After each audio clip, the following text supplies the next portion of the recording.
The Vesk hegemony stood as the unchallenged titan of the galaxy, their empire stretching across countless light years, its borders defined by the crushed remnants of civilizations that had dared to defy them. For millennia, their name alone had been enough to quell rebellions, to enforce treaties, and to ensure absolute, questioning obedience from the myriad species they had either conquered or cowed. Their warships, sleek and menacing, were armed with plasma cannons that could melt, planetary defenses and energy shields that shrugged off even the most concentrated barrages. War Master Cathar, a veteran of over 200 conquest campaigns, embodied the Vesk ethos, unflinching power, cold logic, and a supreme confidence born of perpetual victory.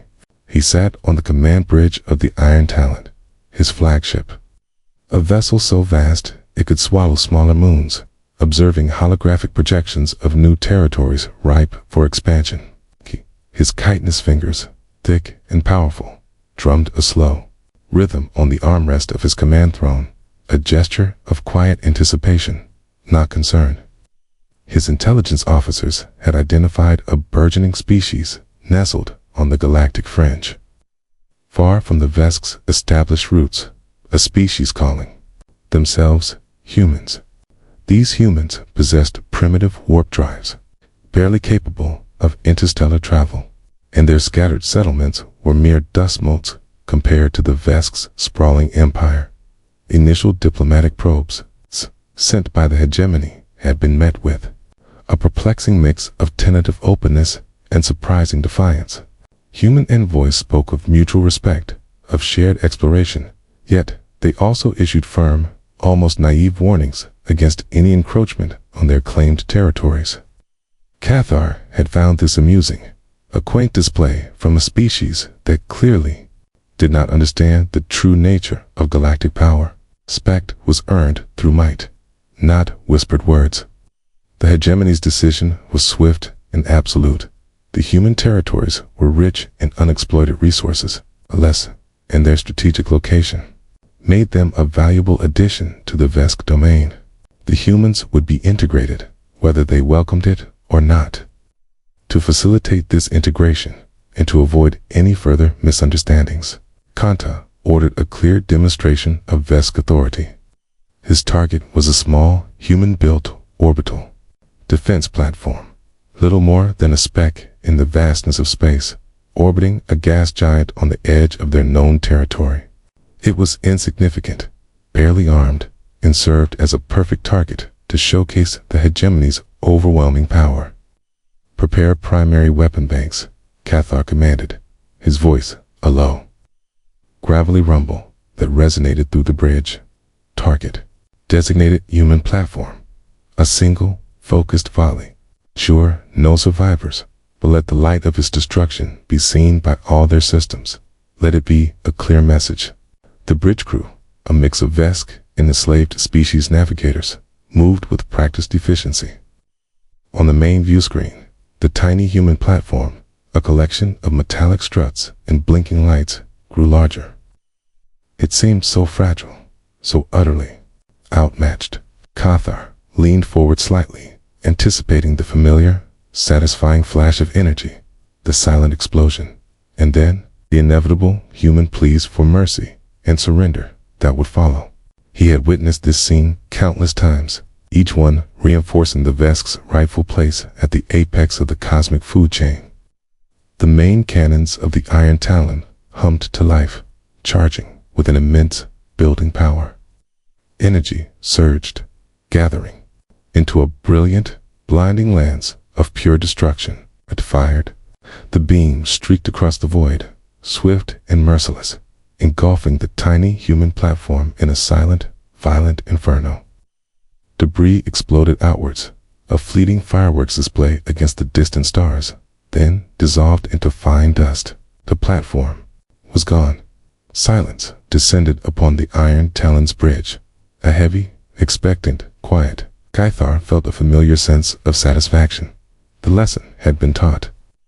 Now, the messages would begin, the pleas for cessation of hostilities, the frantic attempts to negotiate terms of surrender.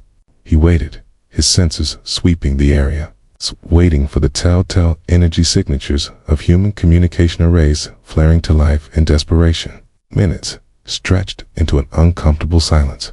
No frantic howls, no desperate broadcasts, nothing but the cold void. Then, a single, unexpected transmission broke the quiet. It was raw, unencrypted, and carried a cold, unwavering resolve that made the air on the bridge feel suddenly thin. The voice, calm and clear, resonated through the VESC command center, cutting through the usual static and data chatter like a blade. This act of unprovoked aggression will not stand. But you have chosen poorly. A shiver, almost imperceptible, ran through Cathar. This wasn't a plea. It was a declaration. Before he could process the full implications of the message, before he could even order a trace on its origin, the VESC's forward scout group quested several million kilometers from the Iron Talon to observe the demonstration and relay back any human responses screamed across his tactical displays. Their energy signatures, once stable, began to flicker wildly, then to collapse. Multiple warning alerts blared simultaneously across the bridge. Severe energy drain detected. Hull integrity compromised.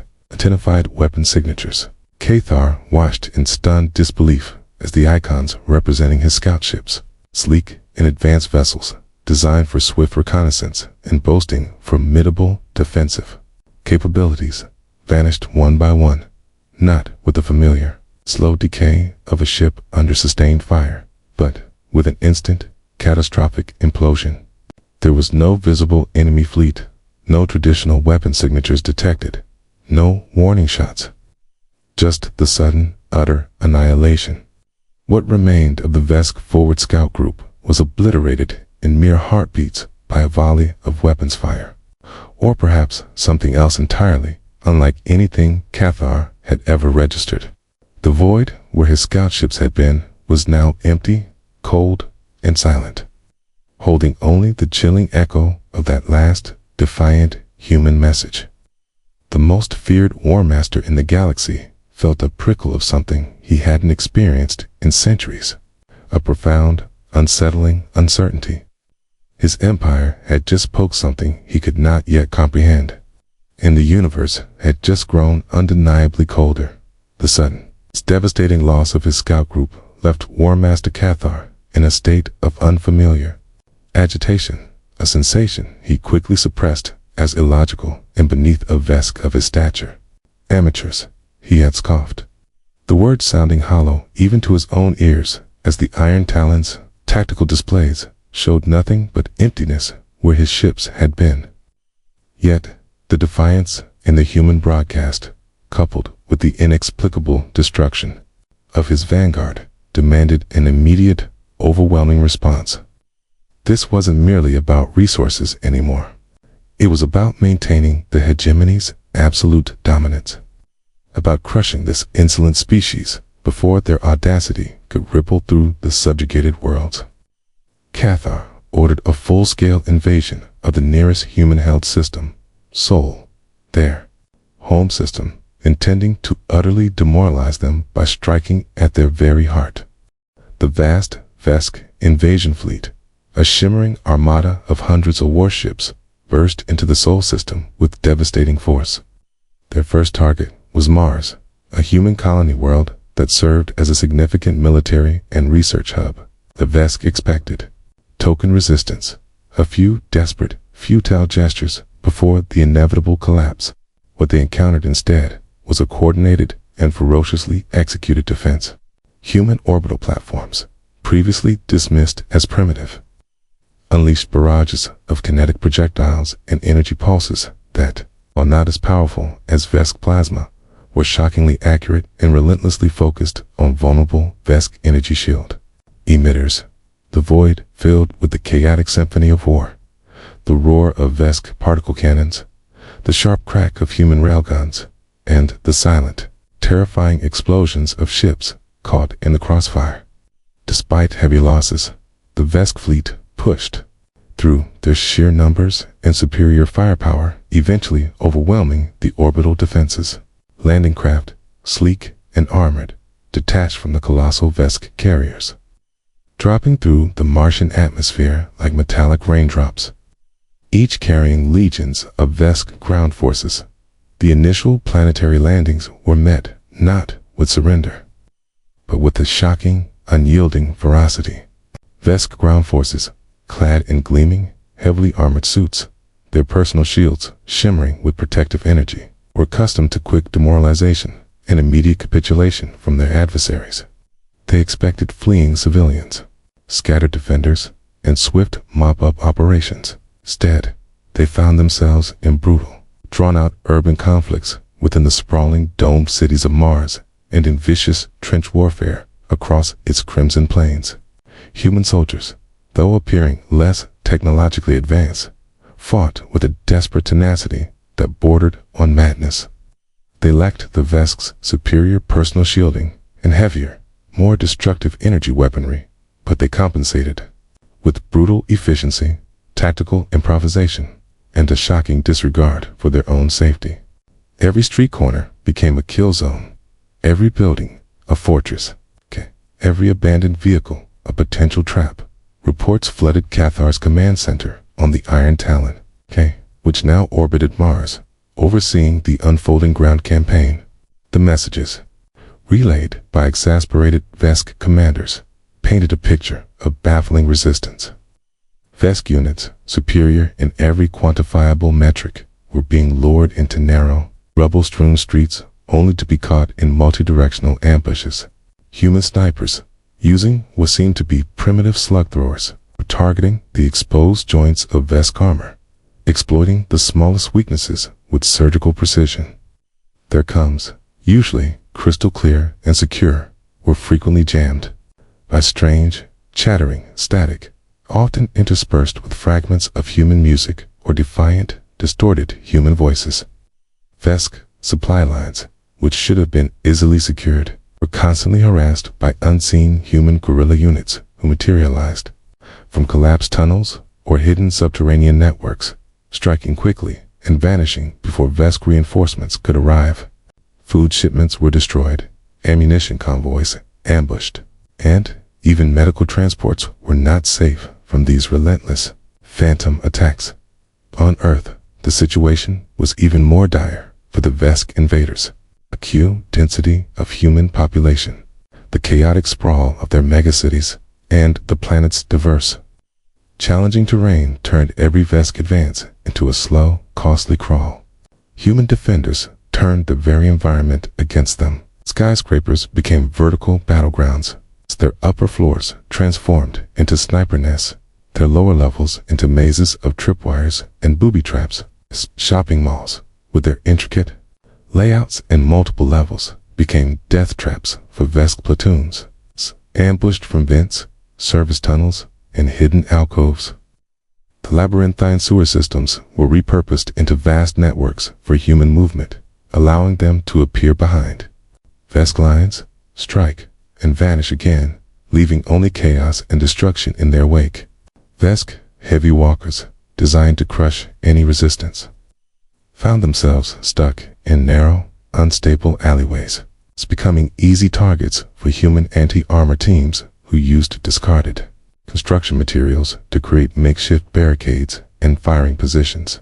Cathar, initially dismissing these reports as exaggerations born of Vesk commanders' unfamiliarity with human primitive tactics, began to feel a prickle of genuine unease as the casualty reports mounted. The numbers were staggering, far beyond any projections for a species deemed unaligned and unsophisticated. Its most experienced commanders, veterans of countless campaigns, were expressing frustration, confusion, and even a hint of desperation. "They do not fight logically, War Master," one commander blared over the comms, his voice laced with uncharacteristic strain. "They hold positions past all reason. They sacrifice themselves for no tactical gain, only to delay us by moments." This wasn't a conquered species reacting with predictable fear and eventual surrender. This was a hornet's nest, agitated and striking back with suicidal fury. The planetary invasions were technically succeeding in the sense that Vesk flags were being planted in ravaged cities. But at a cost the Vesk had never anticipated, a cost that gnawed at Cathar's cold, logical mind. Every advance was paid for in Vesk lives, in damaged equipment, in wasted time. The strategic victories felt hollow, purchased with an escalating debt. The most unnerving reports were not of human strength, but of their sheer, unthinking audacity.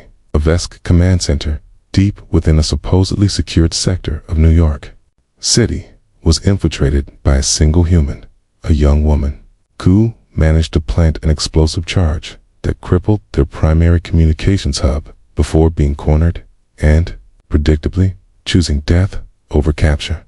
Her last words, echoing across the Vesk, comes before the explosion, were a simple, defiant laugh. It was illogical. It was inefficient. It was terrifying.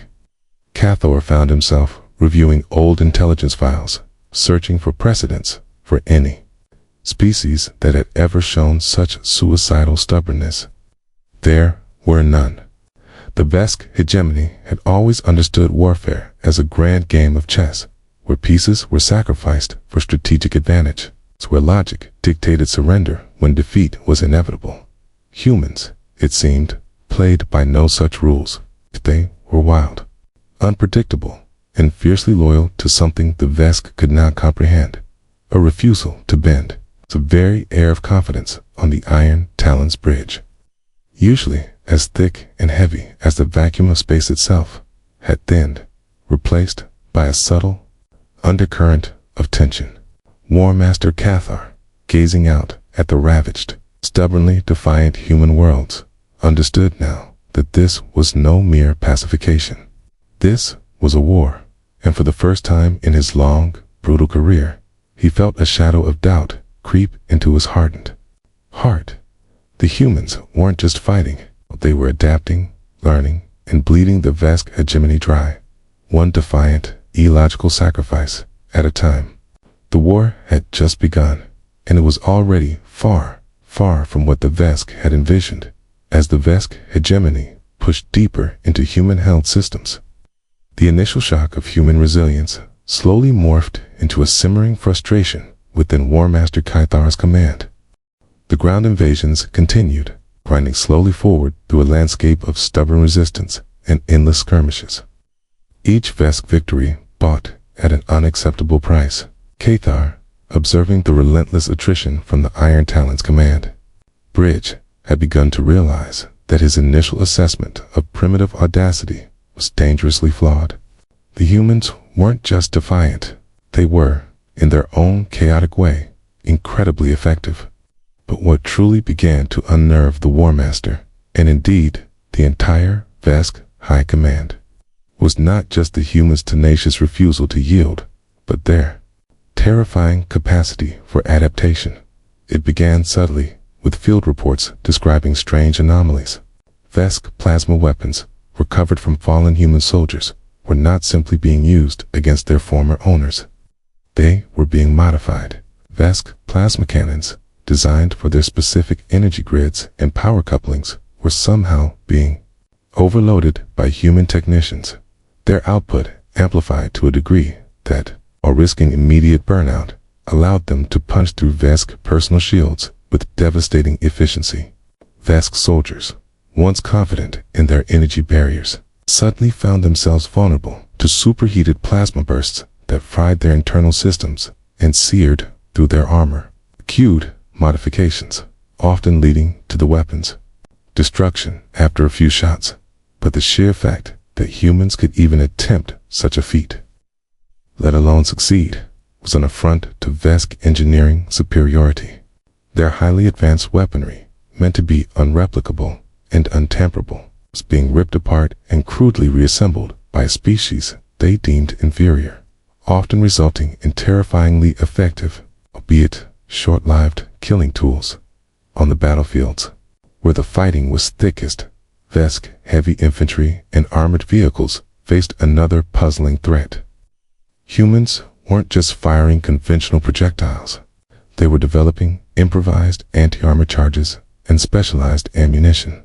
Vesk armor plates, scavenged from destroyed vehicles or fallen soldiers, were being analyzed in rudimentary human labs, leading to the rapid development of penetrators, designed to exploit microscopic weaknesses in the Vesk alloy composition or chemical payloads that corroded the outer layers of their protective plating. These weren't factory-produced munitions. They were often handcrafted, sometimes crude, but always brutally effective, turning the Vesk's own technology against them. A Vesk Scourge tank, thought to be impervious to human ground fire, would suddenly find its primary weapon jammed after being hit by a seemingly insignificant human projectile, or its treads seizing up due to a strange, corrosive residue left by an explosive. The humans weren't fighting according to established doctrines of warfare. They were learning on the fly, adapting to every Vesk advantage with a relentless, pragmatic ingenuity. The most profound and disturbing innovations, however, were occurring in the depths of space. Damaged Vesk ships, crippled and drifting after engagements, were not simply left as derelicts. Human recovery teams, operating with reckless daring, would tow these behemoths into hidden asteroid bases or camouflaged orbital dry docks. There, human engineers and scientists, working in chaotic, makeshift facilities, began the painstaking, often dangerous, process of reverse engineering Vesk technology. They tore apart Vesk engines, analyzed their warp cores, probed their sensor arrays, and dissected their weapon systems. The Vesk had always believed their technology was far too complex for any nascent species to comprehend, let alone replicate.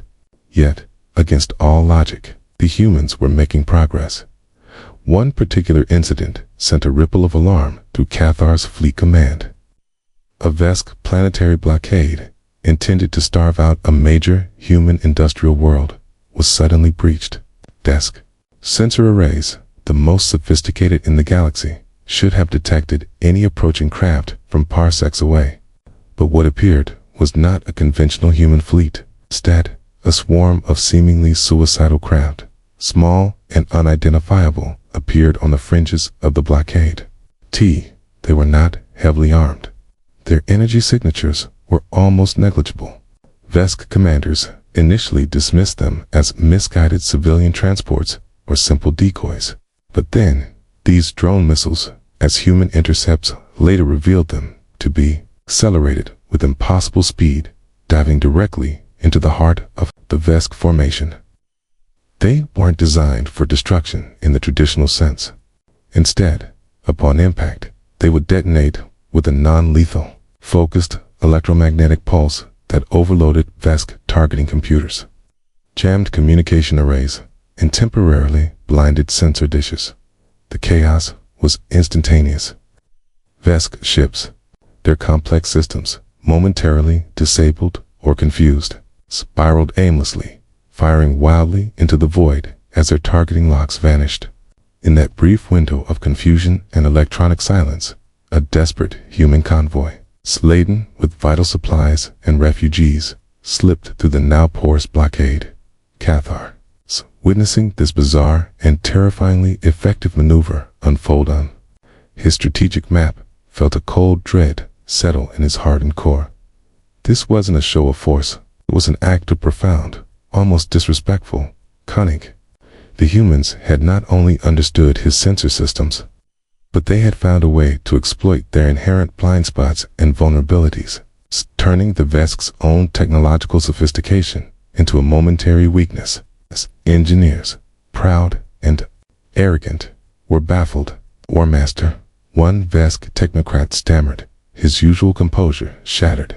They are using our own sensor matrices, but they have retuned them. They are detecting our ghosts, the minute energy fluctuations we filter out as background noise. They are using our own logic against us. It was an insult, a perversion of Vesk scientific purity. The frustration on Cathar's bridge grew palpable. The humans weren't fighting like a species should. They weren't breaking. They were adapting. twisting and contorting the very rules of engagement. Every Vesk advantage, from their advanced shielding to their precise targeting systems, seemed to be met with a crude but shockingly effective human countermeasure. Caithar, who had built his career on predictable, overwhelming force, now faced an enemy that was fundamentally unpredictable. They learned from every Vesk strike, turning weaknesses into strengths with alarming speed. The hegemony's strategies, refined over centuries of unchallenged conquest, were proving rigid and ill-suited for this chaotic, fluid conflict. The realization began to dawn on Caithar. The humans weren't merely resisting, they were evolving. They were not playing a game of chess, as the Vesk preferred, but a brutal, desperate game of improvisation, where the board itself could change mid-move. The most feared species in the galaxy, with all its power and precision, was finding itself entangled in a war it could not control, against a foe it could not comprehend. And for the first time, the faint echo of doubt began to sound like a death knell in the War Master's mind. The war case, once conceived as a swift pacification, had devolved into a grinding, brutal attrition.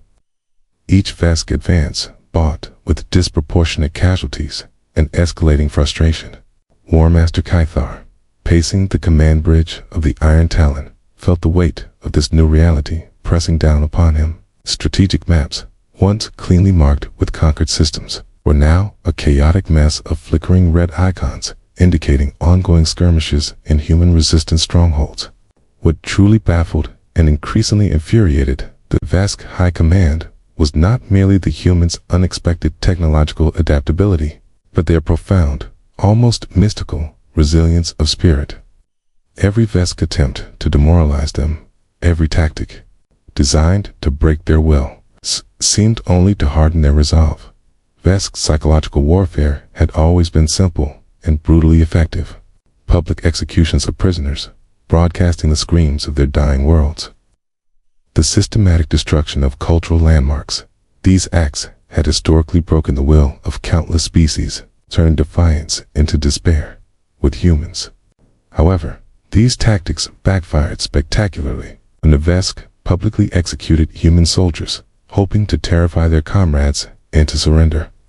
The humans responded not with fear, but with outrage and a renewed, chilling determination. Images of their fallen were broadcast across their own networks, transforming them into martyrs, rallying cries for vengeance. Human propaganda, often crude but deeply impactful, seized upon these acts, painting the Vesk not as mighty conquerors, but as barbaric oppressors. Instead of instilling fear, the Vesk's cruelty simply deepened the humans' hatred and strengthened their resolve to fight to the last breath. The Vesk attempted to sever human communication networks, but these efforts were largely in vain. Humans, with their seemingly endless capacity for improvisation, utilized ancient analog radio frequencies, encrypted bursts across defunct satellites, and even basic optical signals to maintain contact. Through these channels, their propaganda flowed relentlessly. It wasn't the usual defiant roar of a species fighting for survival.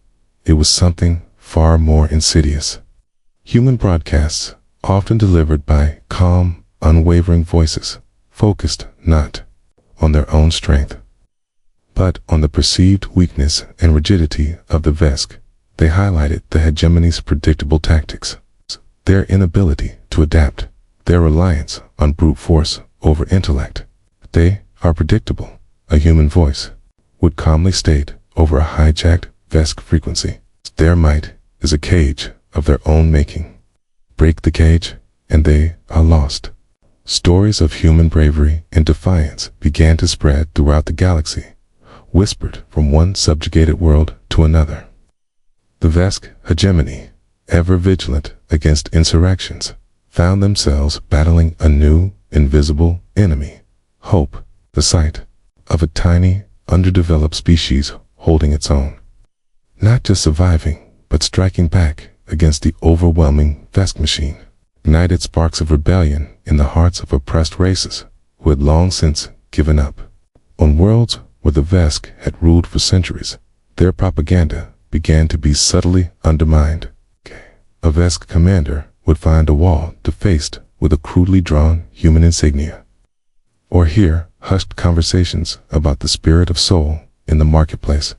The Vesk, who had relied on universal fear to maintain control, suddenly found themselves facing whispers of defiance, all because of the stubborn, inexplicable fight being waged by humanity. On the war-torn planets, the Vesk faced an even more profound challenge to their dominance. Human civilians, instead of fleeing to designated refugee camps or cowering in their homes, became an active, hostile component of the resistance. They formed local militias from old hunting rifles and cobbled together explosives. They organized resistance cells in every city, turning their daily lives into acts of sabotage and defiance. A seemingly innocent market vendor might be part of a network feeding information to human resistance fighters. A quiet neighborhood might suddenly erupt in a synchronized ambush of a Vesk patrol. Every Vesk occupation became a living nightmare, a constant low-level war of attrition where the enemy was indistinguishable from the civilian population. A Vesk platoon guarding a food distribution center would find their rations poisoned. A transport truck would inexplicably break down due to deliberately loosened components. The humans fought not just with weapons, but with their sheer presence. Their refusal to be cowed, their willingness to sacrifice everything for a cause the Vesk struggled to comprehend. Cathar's fleet, though still superior in raw power and numbers, was becoming stretched thin. His warships were constantly engaged in patrol duties, chasing phantom human vessels or responding to alerts from ground commanders. His ground forces were bogged down in countless unwinnable skirmishes, their morale slowly eroding under the relentless, unpredictable pressure. Internal dissent, once unthinkable within the disciplined ranks of the hegemony, began to fester. Veteran Vesk soldiers questioned the logic of fighting a species that seemed immune to defeat. Junior officers grumbled about the endless casualties and the lack of decisive victories. The very concept of surrender, which the Vesk had always seen as the logical, inevitable conclusion for an inferior species facing overwhelming force, seemed entirely absent from the human lexicon. It wasn't merely that they refused to surrender. It was as if the concept itself did not exist in their minds. They fought until they could no longer move, or until their last breath, and even then, their comrades picked up their weapons and continued the fight. One particularly frustrating report detailed a Vesk assault on a heavily fortified human Atone base. After weeks of relentless bombardment and heavy casualties, the Vesk finally breached the inner defenses, expecting to find the last few desperate defenders cowering. Instead, they found a small group of human engineers surrounded by their makeshift equipment, calmly destroying their own consoles and data drives, smiling grimly as the Vesk burst in. They had no intention of surrendering, no intention of providing the Vesk with any intelligence. Their final act was one of defiance, denying the enemy even the satisfaction of capture. This irrational stubbornness, this willingness to choose self-destruction over submission, baffled the logical Vesk mind. Cathar, observing his once invincible war machine slowly grinding to a halt against such an adversary, felt a chilling premonition. The Vesk had fought countless wars, had crushed empires, and assimilated entire species. But they had never encountered a foe so utterly devoid of fear, so completely possessed by an unshakable, almost mythical spirit. This wasn't just a war of attrition.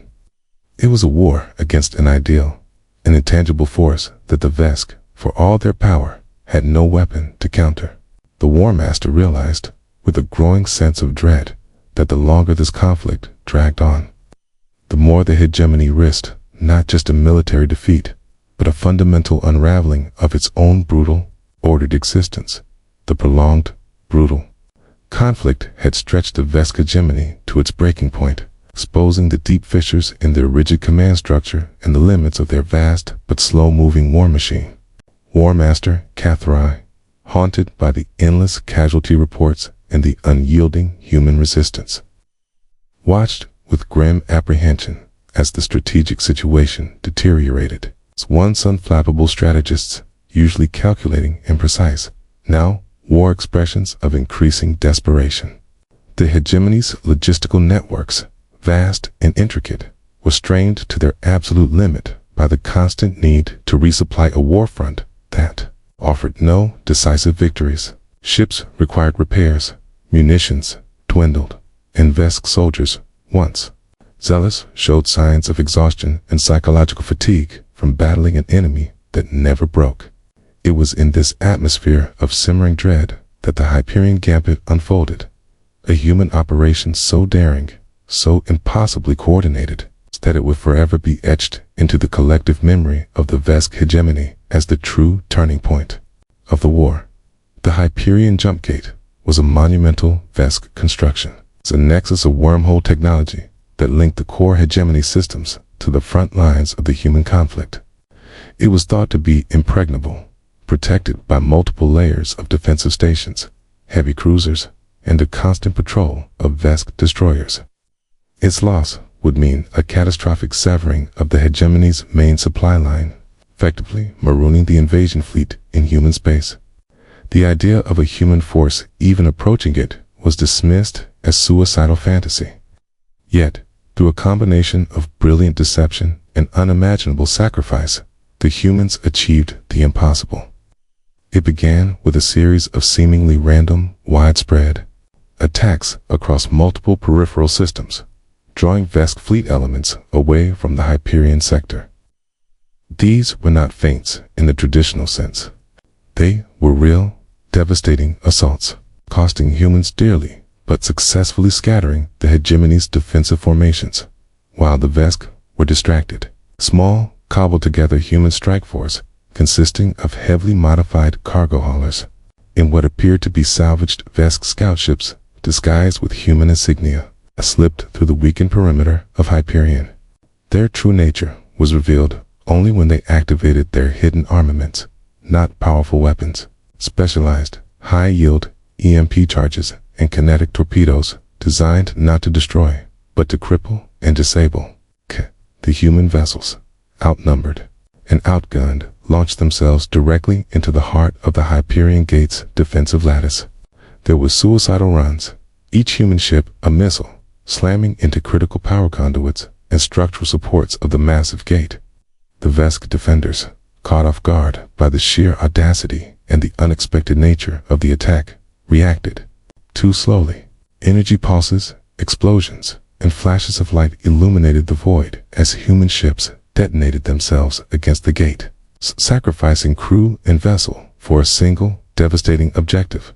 The effect was instantaneous and catastrophic. The Hyperion Jump Gate, once a beacon of Vesk technological might, flickered, groaned, and then, with a terrifying, silent implosion of distorted space, collapsed. Kada, the wormhole it maintained, snapped shut, leaving behind a chaotic vortex of unstable energy and a gaping void in the Vesk's logistical network. This wasn't just a military defeat. It was a logistical catastrophe of unprecedented scale. Thousands of Vesk cargo ships carrying vital supplies, millions of tons of ammunition, spare parts, medical supplies, and fresh troop reinforcements were suddenly trapped on the other side of the now closed gate, unable to reach the front. The Vesk fleet, caught deep in human territory, was suddenly cut off, its fuel reserves finite, its munitions dwindling, and its ability to repair damaged vessels severely compromised. Panic, a raw, unfamiliar emotion, began to ripple through the Vesk command structure. War Master Cathar felt its cold touch, serving the strategic map, now showing his vast fleet as isolated islands, surrounded by an increasingly confident and aggressive human tide. Casualty projections are climbing, War Master, his chief strategist reported, his voice tight with barely contained fear. Fuel reserves are at critically low levels for 70% of the fleet. Munitions for heavy plasma cannons are below operational thresholds. We're exposed. The Vesk, accustomed to overwhelming their enemies with endless resources, were now facing the terrifying prospect of fighting on an empty stomach. Sensing blood in the water, the human fleets, now bolstered by rapidly produced Vesk hybridized warships, grotesque yet effective amalgamations of human ingenuity and scavenged Vesk technology, launched a series of aggressive, calculated assaults. These weren't the desperate, reactive skirmishes of before. These were coordinated, multi-vector attacks, targeting Vesk fuel depots, ammunition caches, and repair facilities. Humans used hit-and-run tactics, exploiting their superior maneuverability in the denser parts of planetary systems, drawing Vesk ships into traps, and then retreating before heavy Vesk reinforcements could arrive. Cathar found himself cornered, his grand invasion turning into a desperate, agonizing fight for survival. His strategists, usually unflappable, were now openly showing signs of panic, their logical minds unable to cope with the impossible variables presented by this new, terrifying phase of the war. The most feared warriors in the galaxy were experiencing true fear for the first time, not of a stronger foe, but of an utterly relentless, unforgiving one. They had always imposed suffering, never truly experienced it. Now, as their ships ran on fumes, as their shield generators flickered from lack of maintenance, and as their crews faced starvation, the Vesk began to truly understand the price of war. Caesar himself felt a chilling wave of understanding wash over him. Humans didn't just fight for victory. They fought to ensure their opponents suffered just as much, if not more, for every single loss they inflicted. Every Vesk ship destroyed, every Vesk life lost, felt like a deliberate, calculated retribution. The human broadcasts, once defiant, now carried an undertone of grim satisfaction, recounting Vesk losses with meticulous detail, driving home the scale of their suffering. The silence from the hegemony high command, once a sign of unquestioning authority, became deafening. No new orders arrived. No reinforcements were dispatched. They were on their own, stranded and bleeding in enemy territory. Cathar knew, with a certainty that chilled him to his core, that this was the echo of defeat. It wasn't the roar of a conquering army, but the whimper of a trapped beast, slowly bleeding out. As the once incomparable War Master, looking out at the cold, uncaring void, understood that the Vesk hegemony, the apex predator of the galaxy, was about to learn the hardest lesson of all. And the humans, who had defied all logic and all expectations, were the ones delivering it. The taste of victory was turning bitter, metallic with the taste of their own blood. The silence that had fallen upon the Iron Talon's bridge after the Hyperion Gambit was not the calm, ordered quiet of a disciplined military vessel, but the heavy, suffocating stillness of a tomb. War Master Cathar, his once imposing figure now appearing strangely diminished, gazed at the holographic map, which no longer displayed triumphant advances, but rather the slow, agonizing decline of his invasion fleet. Fuel cells flickered on. Critical reserves, munitions were counted down to single digits for entire battle groups. And vital repairs went undone as supply convoys remained hopelessly stranded beyond the destroyed jump gate. The Vesk fleet, once the undisputed spearhead of galactic dominance, was now a collection of rusting, starving hulks, adrift in a hostile void. Morale had plummeted, replaced by a sullen desperation. Reports from ground commanders were equally grim. Vesk soldiers, once paragons of discipline, were deserting, surrendering in small, bewildered groups, or simply vanishing into the endless urban labyrinths of the human world, hunted by an enemy that seemed to draw strength from every Vesk weakness. The hegemony high command ensconced in their distant, secure core worlds had maintained a chilling silence, unable or unwilling to acknowledge the full scope of the disaster. For centuries, their strategy had been simple: overwhelm, conquer, absorb. There was no protocol for failure, no contingency for an enemy that simply refused to break. But the reality of a stranded, dying fleet, and the unprecedented costs of a war that yielded no measurable gains, finally forced their hand. The decision was agonizing, a tearing apart of centuries of Vesk pride, a humiliation greater than any defeat on the battlefield. Through heavily encrypted channels, a message was sent, not to Cathar, for he had failed, but directly to the remaining fleet commanders. Initiate contact with the human high command.